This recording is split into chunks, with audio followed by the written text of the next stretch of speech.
that page. And the content page is where the bulk of your material will be about the class. This is almost your main hub, you can think of it as. You always want to go to the news page first, which is where you log on to, but then next thing you usually want to do is go into the content page, unless you're checking your email or something like that. On the content page, and again, yours might look a little bit different. It might not have all of the items I have on the left here, but this bulk of the material in gray here, you'll have most of that material. You won't have the edit buttons and so forth, but you'll have this material. These are the primary links where I'll post weekly materials. And you see the way I have it organized. Before we get into the weekly materials, I have a course overview section, I have a reference material section, data sources, and project notes. Now these will be more relevant when we're working on the projects, so I might not even activate those until then. But over time you'll see these items, and these first 4 items are just sort of general reference type material about the class, or literally reference sources, or data links, or project information. Then each week I'll have a section for that given week. So there were 16 weeks total last year, and under each week I'll post materials for that given week. So let's explore a few of these. So you can see they got little plus signs to them that lets them drop down and expand a little bit. So let's expand the course overview, and in here you'll see I have a sort of a subsection for the syllabus and a getting started subsection. And in the syllabus, of course, self-explanatory, you'll have a link to the syllabus. Okay, these are PDF documents for the most part. Most everybody has Adobe PDF Reader already. If you don't, you'll need to get that. It's free. You can download it from the Adobe site. Like I say, nearly everybody has that already on your computer. Getting Started has several documents about the course in general. Okay, a lot of the introductory material I've been giving you verbally in this video is in there, but you'll have documents for each of those. And I've got sort of a summary. I've got the sort of my own personal introduction. I've got a Getting Started in your GIS class document. Some of these you might want to print out. Some of them you can just read online. But it tells you sort of in a summary, it's a little bit small text here, but in a summary what components we have in the course in terms of the contents, discussions, lectures, and videos, and so forth. Okay, and so again, just some basic introductions. I've got a little PowerPoint introduction that we went through earlier is on there, and software that we'll need in the class. I might or might not have that up there right away because it's mostly self-explanatory. You mainly need the ArcGIS to start with, but we will throw in some other utilities as we go. Some of these utilities you normally would have gotten in the 101 class if I had been teaching it, and I'm not sure if you got them last year or not. So I'll probably repost any utilities that I would have used in the 101 class on this site for your information. So when we get to those stuff that we need those utilities for, you'll have a link to find those. Nearly all the utilities are free. It's amazing the generosity, I guess, of people to create a lot of the utilities that are out there and available for free. There are a few optional ones that you can either find a free version or buy a pay version, and I'll point those out to you as we go along. And sometimes it's worth it to pay a little bit of money to get a nice version. For example, WinZip.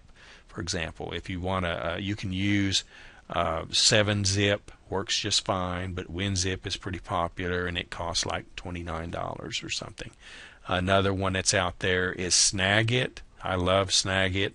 I think you can buy it for a student price of about, again, $29, somewhere in that range. To me, it's well worth it to get Snagit if you don't already have it.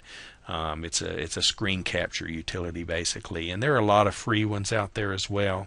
But I like Snagit because it's just so versatile. It lets you do a lot of other things, and you can capture even videos and things with it. So that's a couple examples that you might want to look at for software utilities. But again, I'll talk about those more as we need them. You do want to get ArcGIS 10 and get that started, get that installed. And in case I forget, by the way, let me go back here. In case I forget, on the ArcGIS 10, on that software, when you install the software, be sure to install all of the extensions with that software, because they're going to let you use those for free as well, and we will actually use some of those in this class, especially the spatial analysis. That spatial analysis extension, it costs more than the program itself if you were buying the program outright. It's a couple $1,000s, I think, to buy that or more. But you'll get access to it for free as a student, and so I'll show you some of the tools in that. In some of our exercises, you'll be using those tools, and on the exams and the project as well. So you definitely want to install those extensions, especially the spatial analyst, but I would just recommend going ahead and installing. There'll be like 4 of them, I think. When it comes up, you'll have an option to install them. It may be more, I'm not sure, but I would just install them all, because they're actually on your computer, so it's not going to take up any more space really to install them. They're on your computer with the basic install, and basically what you're doing, if you click those boxes when you install the software, is you're just activating them.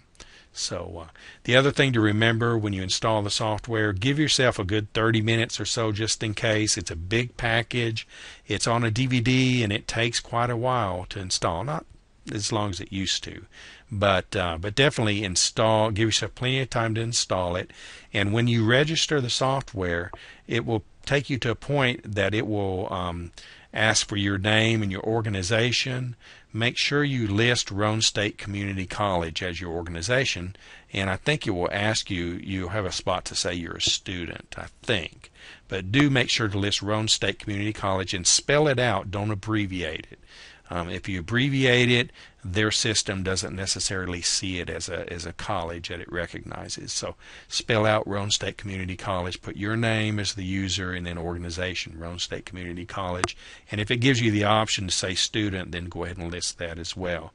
But do fill all of that out when you are registering the software, and if you do, it will let you activate the software online, and it's a lot easier to do. Otherwise, you'll end up getting into an option where you have to do it through the email or over the phone, and it can be a lot more cumbersome doing it that way.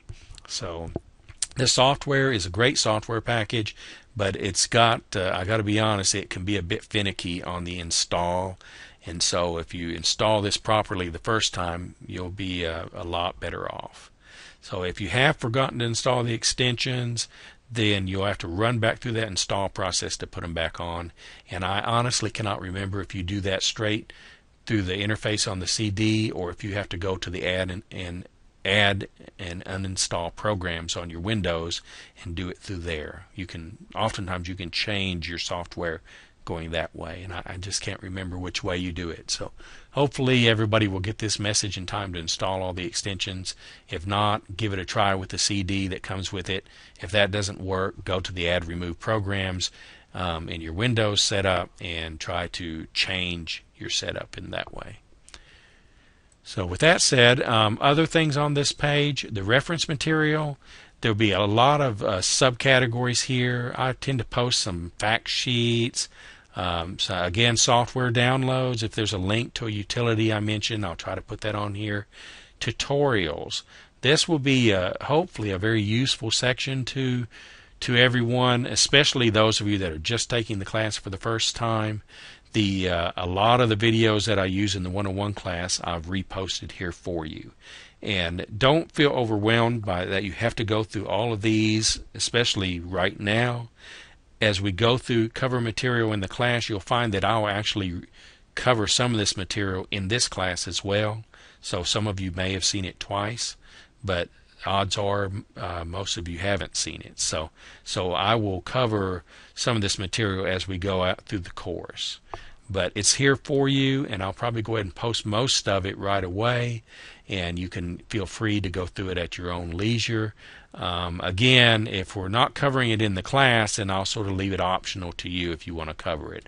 If I don't spend time in the class on it, then don't feel like it's something you have to go through. Okay. So this is just some reference material, some videos, and there's quite a few videos here that and some of these videos may take a little while to load when you go to run them. Just be patient when you execute them, and let it load in the buffer, because some of them are large files. So you've got the tutorials. Let me close some of these up so we can see the rest of the screen. some guidelines and examples, some sample project formats that I'll have for you here. I'll refer to some of these from time to time throughout the course. And then just some miscellaneous links. A lot of these are to websites that we may be covering that week, or it may be to a data source that I mentioned. There's a link to the virtual campus. Right away we'll be using the virtual campus for one of the exercises that Esri has online. And there's a link to that virtual campus here, the Google links and so forth. Okay, and that's most of the reference material.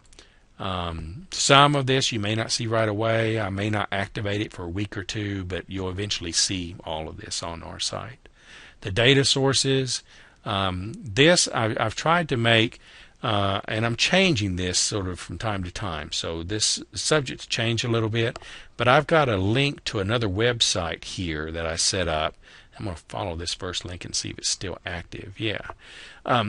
I've set up a separate website a couple years ago that sort of consolidated a lot of data sources, and the students found this really useful in finding source data for their projects. And I figure this is, if I set it up this way, you can access it even after you're done with this class. So I've had this site for a number of years now, and I update it periodically. But I try to organize the data in it by 3 different ways. It's organized by data type, by data provider, and by data theme. And then I have a little link for some GIS refresher material. Now most of this is pretty dated, some of it going all the way back to ArcGIS 3, which was Esri jumped from ArcGIS 3 up to ArcGIS 8. I don't know why they made that big of a jump, but ArcGIS 3 was a great little program that they had that was a very different looking user interface back in those days.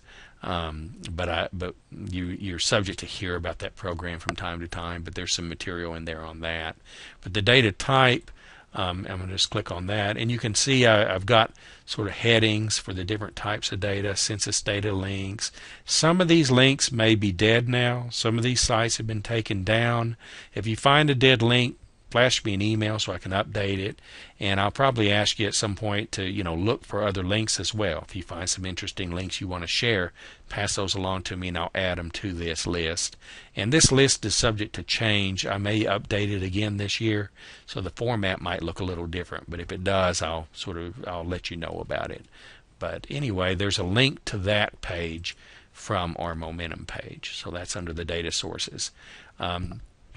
These quad references, this is a very useful, it's a zipped up file.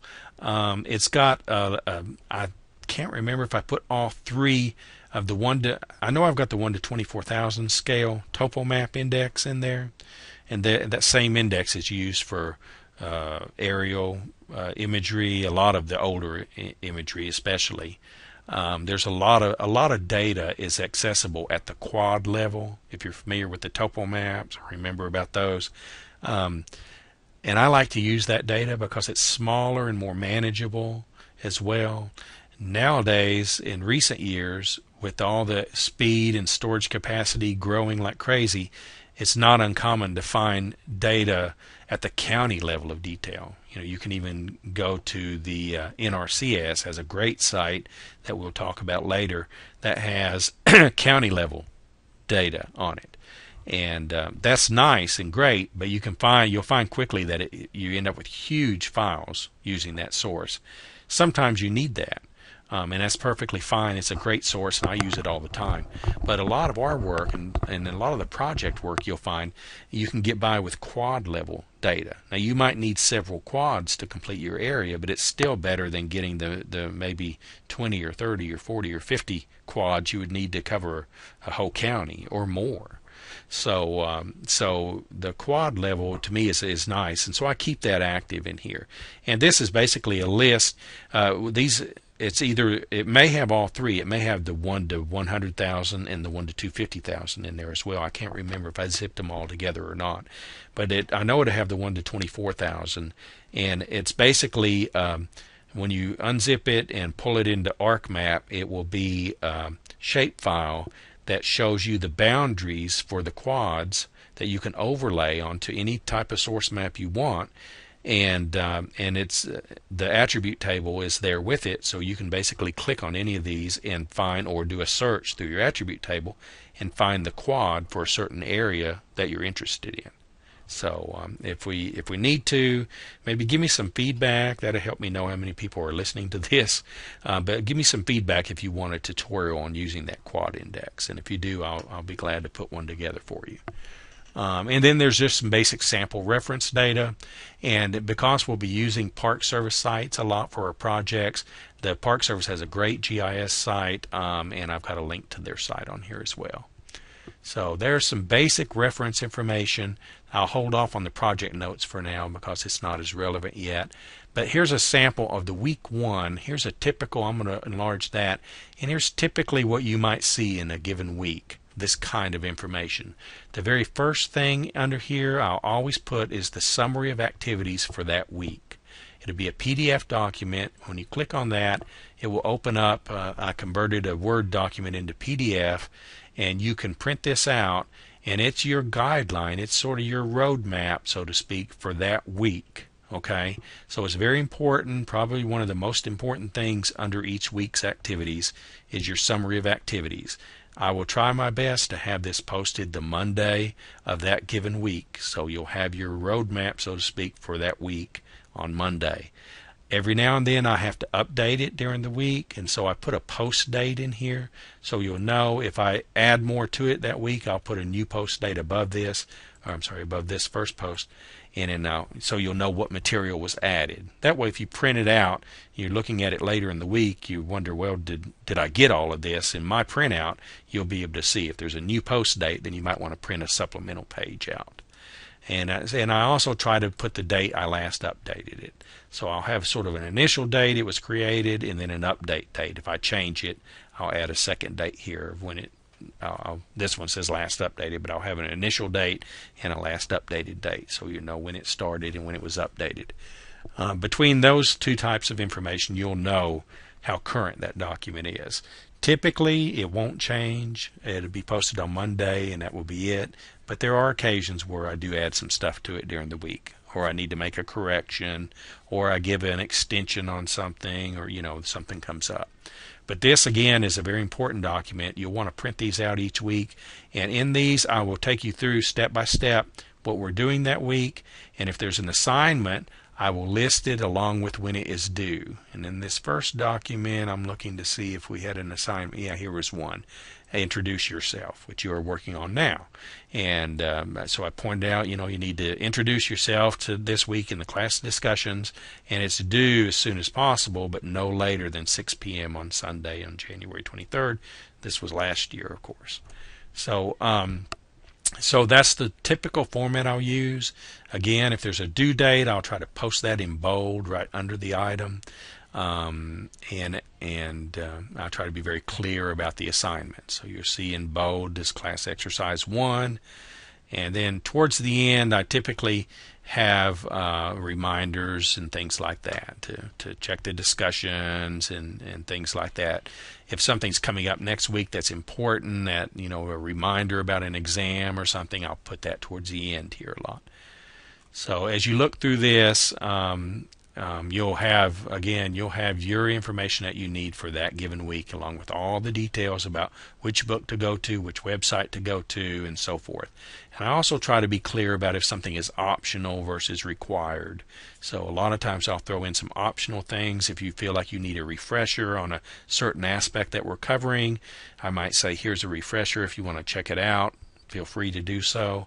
If you feel you're comfortable with it and don't need it, then that would be fine. So I'll try to be clear when something is actually due or you have to turn in, and whether something's optional or not. So that's an important document, and again, you'll see that every week.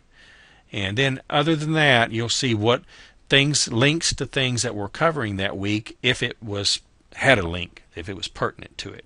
For example, in the summary of activities, I may say, you'll work on chapter 1 in this book, and I might not have anything else posted here about it.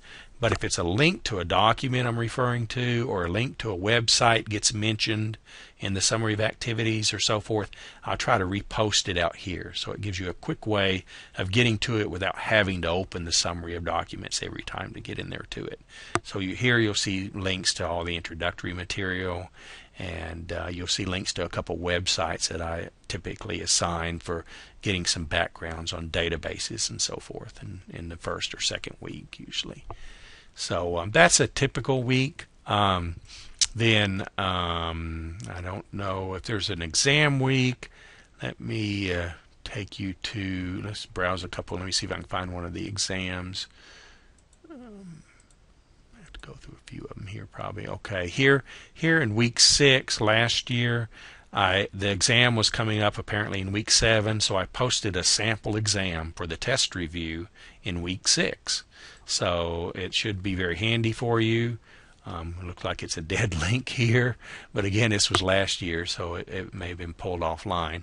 I was just going to show you a typical exam, but that's where I'll post them. Usually I'll post them the week before we have the exam. And then the week of the exam, what I'll usually do, I'll have the summary of activities, and then the day of our exam, which will usually be a Monday or a Tuesday, I will have, and of course I'll tell you the day in advance and all of that, but I will have an active link to the exam only during the time frame you're taking the exams. And I didn't mention earlier, but it's a good point to mention, when we do our exams in this class, they will be at a specified time. All of your other work in the class, you'll have at least that week to work on it.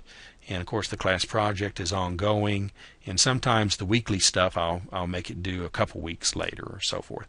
But the exams, now they will occur on a certain night, and I'll tell you in advance when that night's going to be, and I'll ask for feedback if it's a night that you can't take it or not. If there's just 1 or 2 people can't take it, which is typically the case, then I'll work with you on an alternative date to take it, which would be like the next night or just before that one. You know, it'd be in a real close approximation to the original date.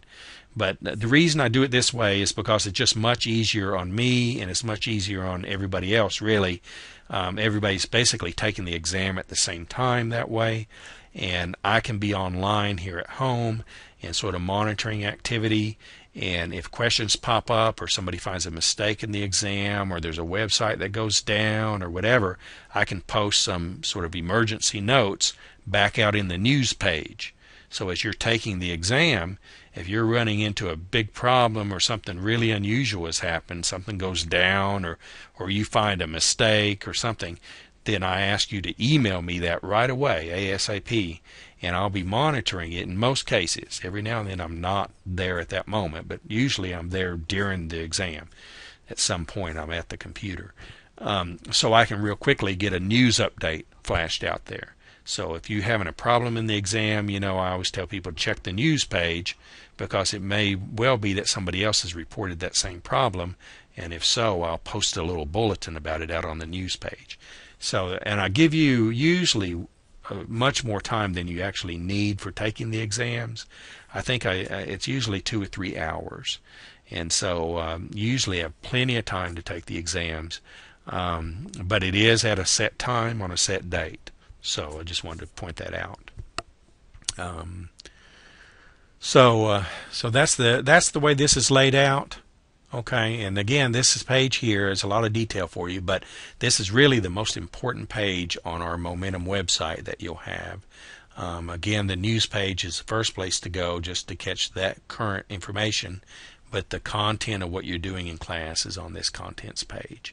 The discussions that gets referred to contribute to discussions. If you follow this tab, it's organized by, I have a little general information at the top, and then week by week I'll add more material. And also back on that content page, that's week by week as well. In other words, you won't see all 15 weeks in week 1. You'll just see up to week 1. When I put week 2, I'll keep week 1 in there as well. It sort of builds as we go through the class. So in the beginning, you'll just see a couple items in each of these in terms of the activities and stuff. But under week 1 discussion here last year, you'll see I had an introduce yourself section, and then I had some stuff about GIS database examples. And then we had the week 2 discussion period. And if you look, you should have a date in here of when it's available. That's when it's open and you can contribute. I'm sorry, when it's available is when it starts being active. Okay, it's when you can see these, like the way this one's set up, for example. Anytime after January 18th last year, the students could see the week 1 discussion, and I left that available throughout the semester, so you could always refer back to it. But it was only unlocked for that week that we had the week 1 discussion. So what that means is you have to contribute during the assigned week, or else it locks you out. And if you don't contribute to the discussion during that time frame, then you're locked out and you can't contribute. You can still read what people wrote, and you can I don't think you can even reply though, but you can at least read what people wrote. But to be able to contribute to the discussion, it has to be unlocked. Usually I'll only leave them unlocked during the week of a given week, because I want you to contribute that week to the discussion. There are a couple times, like for example our projects, we'll be taking comments from each other and so forth, and I typically leave those open throughout the rest of the semester so that you can keep a dialogue going back and forth. So but I'll point those out. Those are pretty clear. Once you get used to it, you'll see how it works. But again, that's what this means with the unlocked versus the available. The Dropbox section is where you'll turn in your assignments, and again, this will build throughout the semester. It will start off with either empty or just one item once we first get an assignment, and it will have a summary for you. I don't think you'll see all this information about the files that's in it, but you will see the end date, and it'll be a reminder of when you have to get things posted by. And if you open up, and again on your end it might look a little different. On my end, when I open it up, I can see a listing of everybody's names and what they've contributed and so forth, and I can access that material. On your end, you'll likely only see your name and what you post. And this is a real important spot because it's where you're going to submit your work for the most part. And so what I would encourage is, try to stick to the deadlines. Try not to take it up to the last minute of the last day, just to be safe. Sometimes it takes a little while for files to upload. I try to make it where we don't have very large files to upload. There's a limit on upload size, and that limit has changed from one year to the next. The last time I remember, it was around 16 megabytes. I'm not sure what it is right now, but most all of our files are way under that. An exception sometimes is during the exams. If I have you do a project during the exam or something, some hands-on material, those files sometimes can grow a little bit. And what I'll usually do, and it all is specified on the exam and everything real clearly, but I'll have you zip everything up into a zip file and then post it to the Dropbox. That compresses it and saves a lot of space, and usually it works. We have had an occasion where people have exceeded that size. If you happen to be, and then it rejects it and it won't let you do it. And the bad thing is it don't reject it right away. It tries to upload it until it maxes out of space, and then it kicks it back out. So you'll sit there and wait and wait and wait, and that might take a while. So again, I try to make sure our stuff is well below the limit, but we have slipped up and had a few people with problems with that in the past. So I'll be watching for that, and just want to make you aware of that too, that there is a limit. So if you see that anything you're going to upload is going to be much over 14 or 15 megabytes, then you might want to either break it up, zip it up into 2 different zips, or check your work, because you'll know that, hey, I must have done something wrong. If it's this much bigger, he surely wouldn't have asked me to do it and zip it up and submit it if it was going to be too big. So anyway, be aware of that limit, and we'll see how it goes. Should be fine, but I wanted to make you aware of that. So that's our Dropbox. Again, that will build throughout the semester, and I think you can always see what you've posted, but I don't think you can take it off once you post it. You can make an additional posting, but you can't take it off. Usually what I like to see is everybody to wait till they've finished with a given project or assignment and then post it the one time. There might be more than one part, but try to just post it one time if you can. It's a lot easier on me to know which one's the current version. If you do have to make another post of a same assignment more than once, then what I'm going to do, just so you'll know, is I always default to the last one on the most recent date. And a lot of times I won't even look at the other ones because with 19 students I won't have time to do that. So if you do have to make more than one posting, just know that I'm going to try to look at the most current one, and that's the one I'm going to assume is the correct one. So if there's a problem with that, then send me an email or something to some way let me know about that. And then finally we've got the class list. And this is nice because it shows everybody in the class.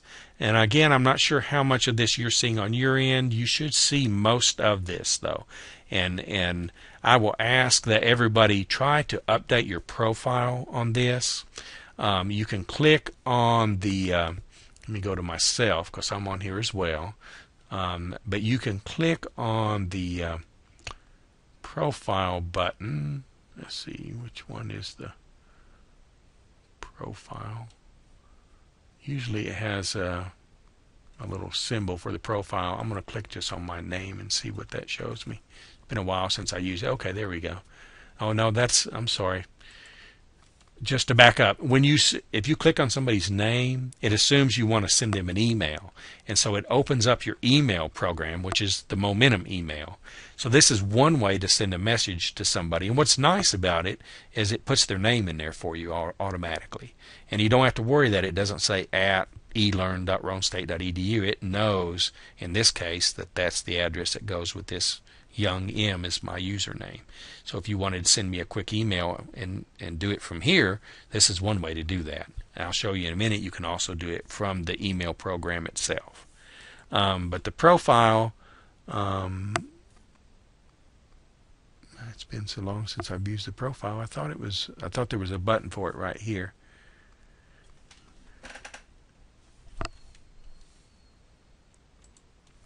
Okay, I figured it out. Just click on your icon. So I could click on my icon. And the icons have a picture if you've uploaded a picture. And you've got an option here to change your picture or upload a picture. And, you don't have to do that if you're not comfortable with that. But it's nice when people do because it helps us to get to know each other a little bit.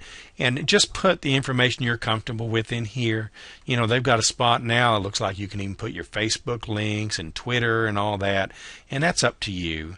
It would be nice, though, if you did tell us a little bit of information like your hobbies and things like that. It's kind of nice to share. But that's up to you. Put what you're comfortable with in here, and we'll go from there. Try to put at least some minimal amount though, so at least we can know who you are and things like that. And it helps when you're working in groups as well. And again, it's a handy place to contact somebody by clicking on their name and popping up an email. And the little green button here beside it shows that this person is logged on to Momentum. They may or may not be in the 110 page, but they're on Momentum. So if I wanted to send an email to somebody with a green button, I would know that there's a good chance they're going to see it right away because they're on Momentum. That's assuming you don't log on to Momentum and then walk away from your computer and leave it, which if you do that for very long, it will time you out. But I can look through here and I don't see anybody in the class on, which is good because we're still posting. And of course, this is last year's class. But that's how this page works. Okay. If you wanted to send more than one email to somebody, like you say you had some people in your group, you had 2 or 3 in your group, and you can click their names out here, put a little check mark, and then click the email button up here, and it will open up an email composed new message page with all 3 in this case of their emails already filled in. So it's a handy way to send group email as well. So let me cancel out of that. That's the profile page. And of course, just in the interest of full disclosure here, so I can actually tell who's been logged on, when they log on, what documents you've opened, and so forth with my page here. So this is my way of actually monitoring the class and the activities and things that are going on in class. You, of course, won't have all of those options, but you will have most of what we've talked about there. And then finally, let's go to the email. I'm going to click on the option on the far right. I could have clicked on it up here at the top as well. And that takes you to your inbox. And in my case, I've got a number of years worth of classes here since we've been doing the online classes actually. And I've organized them into groups. I tried to set up some groups so that I could keep my email a little bit organized. And here is a good example of why I was pointing out it's nice if you could preface your subject lines with GIS-110. You can see just browsing through mine, I have a couple here that did it, or several that did it properly. Here's a GIS-220, and I know I had 3 classes maybe that semester, and I real quickly could sort these by the class. I can also sort it by the little button up here at the top, but as you'll see, this doesn't always work perfectly well. You see it's set to GIS-110 right now, but it's showing up email from my other classes as well. So the reason is because that student might have been in more than one of my classes, and so they're showing up by default. It's a little glitch in the system that does that, and that's the big reason why I ask people to just preface their subject with the class number. It just makes it a lot easier. But in theory, you can sort your classes by this filter here and see either a given class that you're taking, or, and this is what I encourage you to do, the first thing I do when I'm checking my email, and I wish it would do this by default, and if it does, I haven't figured out how to do it, but I always go up here and just go to all messages. And that way I'm sure to get everybody's messages, and as long as they've put the class number in the subject line, I can real quickly scroll through and see which class, so I can open up your email easier. And you'll have this same situation on your end. You'll build up email throughout the semester, and it's just easier to just set that to all messages, because in my experience that filter does not work as good as it should. And there might be times where you miss somebody's email if you don't do that. So that's just my 2 cents worth. That's what I always do on my part. And what else to say about this? If you do want to make some folders over here, you've got a folder management option here. You can click on that, and it will let you go in and you can add a new folder. It's a little bit cumbersome. You have to click on the main heading. If you want to add a folder under that, you make sure that's active first, and then click new folder, and it will put one under that. So that helps you. And if you mess up, you've got the options over here of moving your folders around. That's what the green reorders are. If you click on one of those, it will give you, again, a little bit cumbersome, but it gives you a listing of other locations you might want to move that to. So it's easier kind of if you put it where you want it to start with and don't have to worry about trying to move it. But you know, do it the way it works for you. It's my advice. Set it up in a way that works for you. But most of you will be taking a number of classes, and this thing will keep all of your email over the year or two that you're here, and so you'll get quite a few messages in there otherwise. So it's nice to kind of pull them out every now and then, and you can move them. You notice it's got a little move to option here. I could click on any of these messages I want, and then I could click on this drop down from the move to and go down, and when I let go of my button on any of these links, it automatically moves the message there. So be careful when you let go of the button. It's going to move your message to that link right then. But that's the way you can move messages out of your inbox and get them into your folders over here. So I'm going to stop with that. We went on long enough. I think I'll stop this introduction at this point. Again, if you have any emails or anything urgent that I didn't cover, send me an email. And there's a lot of material in this class, so we'll cover a lot of things in the coming weeks. There'll undoubtedly be some things I forgot that I wanted to tell you this week that I'll cover next. But with that, I'm going to stop, and just be sure that if you happen to watch this video first, be sure to go on to this week's material and look at the summary of activities for this week, and that will tell you exactly what we're doing. Again, I'm really looking forward to working with everybody. We'll probably get to know each other pretty well. The project should be fun, so don't worry about any of that. We'll have a good time with that, and I hope you get a lot out of this course, and I will be talking with you again soon. Thank you.